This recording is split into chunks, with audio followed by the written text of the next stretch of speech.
Le classement de la langue arabe dans le monde est-il important? Marhaban bikoum, bienvenue dans notre série de recommandations ou de conseils précieux pour aborder la langue arabe dans les meilleures conditions. Nous sommes au conseil numéro 5. Aujourd'hui, nous allons aborder une question très importante, celle du placement de la langue arabe dans le rang des langues dans le monde.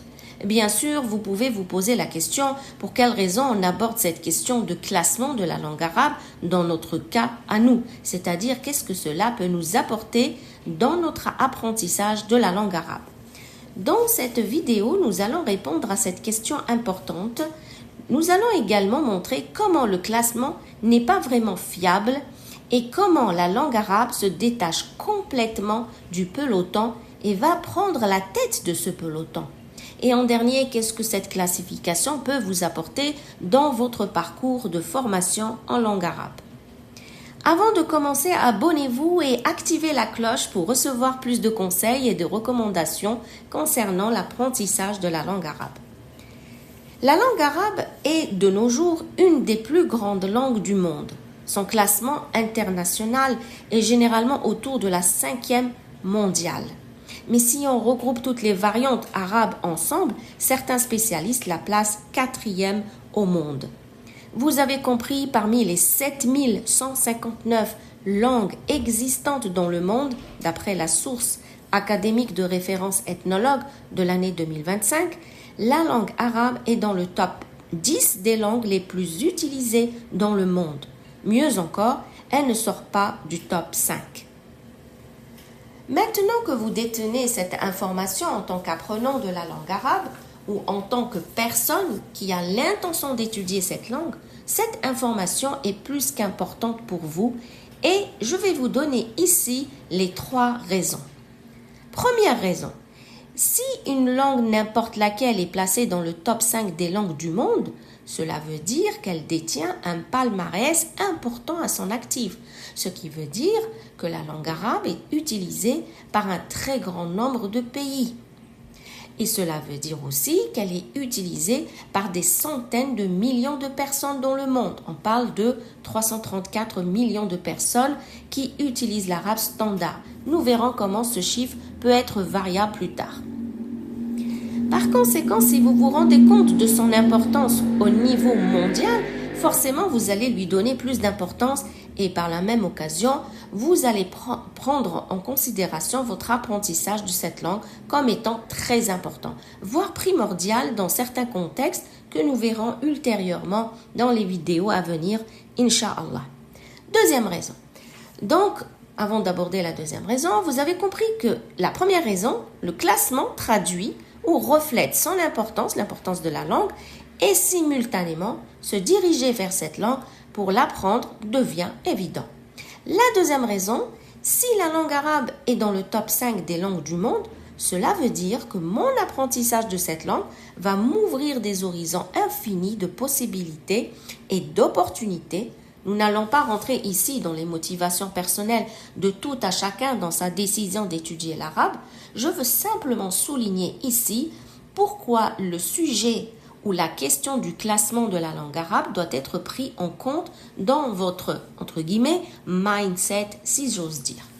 Troisième raison, ce classement va vous pousser à une réflexion plus approfondie sur la situation de la langue arabe dans le monde, dans le continent où vous vous trouvez actuellement et dans le pays dans lequel vous résidez.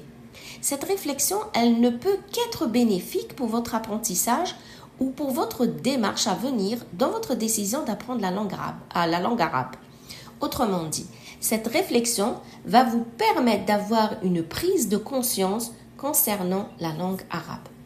Alors, nous avons dit au début de cette vidéo que ces chiffres ou statistiques ne sont pas si fiables parce que la situation de la langue arabe est unique et particulière. Je m'explique.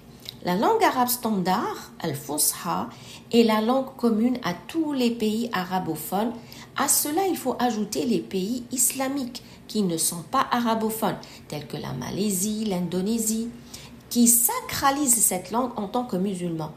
Ensuite, environ 60 pays qui utiliseraient la langue arabe, dont 22 pays arabophones.